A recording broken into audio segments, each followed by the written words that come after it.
Prince Harry's recent interview with the BBC has sparked a global conversation that goes far beyond the confines of royal affairs.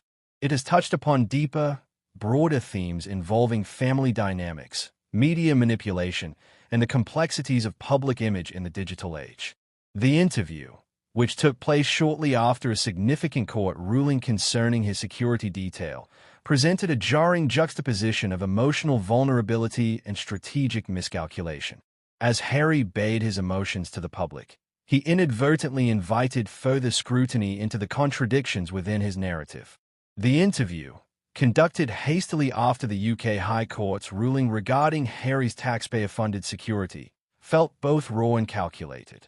Commentators such as Angela Ma, a seasoned news columnist known for her insightful analysis of royal affairs, were quick to point out the inherent contradictions in Harry's statements. On one hand, he claimed that there was a royal conspiracy behind his security situation, but on the other, he expressed a deep desire for reconciliation with his family. This created a profound dissonance that left viewers questioning not only Harry's motivations but also the veracity of his claims. His emotional rawness was undeniable, but the overall message felt fragmented, leaving many uncertain about his true intentions. Samara Gil, a commentator recognized for her sharp wit and keen observations of social trends, echoed these concerns. She questioned the strategic purpose of the interview, particularly Harry's choice of the BBC as the platform for his revelations. Given the BBC's controversial history with the royal family, especially regarding Princess Diana's infamous 1995 interview with Martin Bashir, the decision seemed ill-advised. Gil astutely observed the stark contrast between Harry's emotionally charged revelations and Meghan Markle's carefully curated portrayal of their idyllic life in Montecito, California. This glaring disparity highlighted a significant disconnect between the couple's public personas, raising questions about the authenticity of their relationship and their underlying motivations. The most striking observation was the growing cognitive dissonance between Harry's claims of profound trauma and Meghan's projection of unwavering happiness and success. On the one hand, Harry spoke openly about his struggles with his family, his trauma from his past, and his battle to regain his royal security, while Meghan continued to present a picture-perfect life, free of such turmoil. This dissonance became a central point of discussion, sparking debates about authenticity and the performative aspects of modern celebrity culture. Could both narratives coexist? Or was this just another example of the carefully constructed and often contradictory public image of the Sussexes?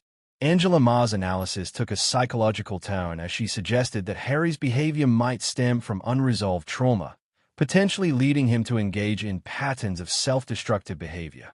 This could explain the strained relationships he now finds himself in, especially with his family. Ma's suggestion that both Harry and Meghan might benefit from individual therapy to address their personal issues resonated with many viewers. It underscored the limitations of public image management in solving deep-seated personal struggles. The real issue, Ma suggested, lay beneath the surface. Harry and Meghan's personal emotional struggles were being played out on the world stage, with little room for privacy or understanding. Samara Gil's observations further reinforced this perspective. She noted Harry's conspicuous absence from his son Archie's birthday party as a telling indicator of his emotional detachment and ongoing family struggles. This absence, she argued, was a powerful visual metaphor for the widening chasm between Harry and his family. The image of Harry missing such an important family event only deepened the public's perception of his emotional distance, making it even more difficult for many to reconcile his previous attempts to heal the rift with his family. Was his desire for reconciliation real, or was it another public relations tactic designed to restore his image? The discussion soon transitioned to a broader critique of the Sussexes' narrative, especially in relation to a video Harry shared 5 years ago. In that video, filled with optimism, Harry and Meghan spoke about their newfound freedom as they embarked on their flight to Los Angeles. Fast forward to the present day, and their circumstances seemed a far cry from the initial promises of liberation and independence. This comparison served as a powerful illustration of the significant gap between the couple's initial aspirations and their current reality. It also highlighted the profound disappointment and unfulfilled expectations that have characterized their journey since leaving the royal fold. What happened to their dreams of a fresh start? Instead of embracing a quiet, private life, the couple has found themselves embroiled in an ongoing public spectacle that shows little sign of abating. Ma expressed a sense of sadness for Harry, noting how his once substantial popularity had dwindled over time. His strained connection with the UK and the royal family was a poignant reminder of the difficulties he faced in transitioning from a life of privilege to one of greater independence. As the interview made clear, Harry's journey had been far from the smooth transition he had envisioned.